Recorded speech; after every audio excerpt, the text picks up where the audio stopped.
നമ്മളുടെ വാഹനത്തിൻ്റെ engine oil level എങ്ങനെ പരിശോധിക്കാമെന്നുള്ളതാണ് ഈ വീഡിയോയിലൂടെ നിങ്ങളുമായി പങ്കുവെക്കുന്നത്.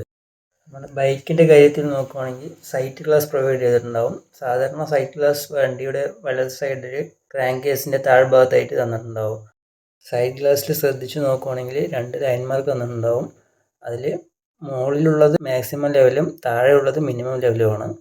അതിൽ നമ്മൾ ഓയിൽ ലെവൽ എങ്ങനെ പരിശോധിക്കുകയെന്ന് വെച്ചാൽ വണ്ടി ഒപ്പുള്ള സ്ഥലത്ത് സെൻറ്റർ സ്റ്റാൻഡിൽ വെച്ച് ഓയിൽ ലെവൽ കറക്റ്റ് ആ 2 ലൈനിൻ്റെയും ഇടയിലായിട്ടായിരിക്കണം ഉണ്ടാവേണ്ടത്. കൂടാനും പാടില്ല, കുറയാനും പാടില്ല. ബൈക്കിലാവുമ്പോൾ സൈഡ് ഗ്ലാസ്സിലൂടെ നോക്കാവുന്നതാണ്. പക്ഷേ സ്കൂട്ടി, കാറ്, ബസ്, ലോറി ഇങ്ങനെയുള്ള വാഹനങ്ങളിൽ സൈഡ് ഗ്ലാസ് പ്രൊവൈഡ് ചെയ്തിട്ടുണ്ടാവില്ല. അതിൽ ഡിപ്സ്റ്റിക്ക് ആയിരിക്കും ഉള്ളത്. ഡിപ്സ്റ്റിക്ക് എവിടെ ഉണ്ടാവുമെന്ന് വെച്ചാൽ നമ്മുടെ എൻജിൻ ഓയിൽ ഫില്ല് ചെയ്യുന്ന ആ ക്യാപ്പിൽ ഡിപ്സ്റ്റിക്ക് പ്രൊവൈഡ് ചെയ്തിട്ടുണ്ടാവും. സ്കൂട്ടിയിൽ മാത്രമായിരിക്കും ക്യാപ്പിൽ ഡിപ്സ്റ്റിക്ക് പ്രൊവൈഡ് ചെയ്തിട്ടുണ്ടാവുക. മറ്റുള്ള വാഹനങ്ങളിൽ തനിച്ച് എൻജിൻ ബ്ലോക്കിലായിട്ട് കൊടുത്തിട്ടുണ്ടാവും.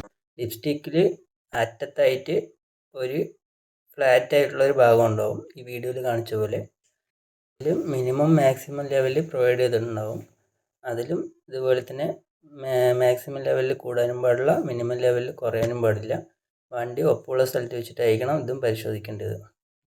പക്ഷേ ലിപ്സ്റ്റിക്കിൻ്റെ കാര്യത്തിൽ എപ്പോഴും പരിശോധിക്കുന്നതിന് മുമ്പായിട്ട് ആ ക്യാപ്പ് അഴിച്ചെടുത്തിട്ട് അതിൽ വേസ്റ്റ് ക്ലോത്ത് എന്തെങ്കിലും വെച്ച് ക്ലീൻ ചെയ്ത് വീണ്ടും ക്യാപ്പ് ഫുള്ള് ടൈറ്റ് ചെയ്തിട്ട് വേണം എടുത്ത് നോക്കാനായിട്ട്. അങ്ങനെ നോക്കിയാൽ തന്നെ കറക്റ്റായിട്ട് അറിയുള്ളൂ.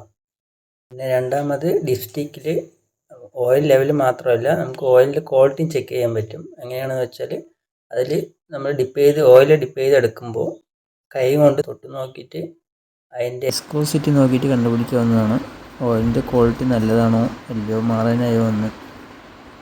അപ്പോൾ വീഡിയോ ഇവിടെ വെച്ച് അവസാനിപ്പിക്കുകയാണ്. Thank you.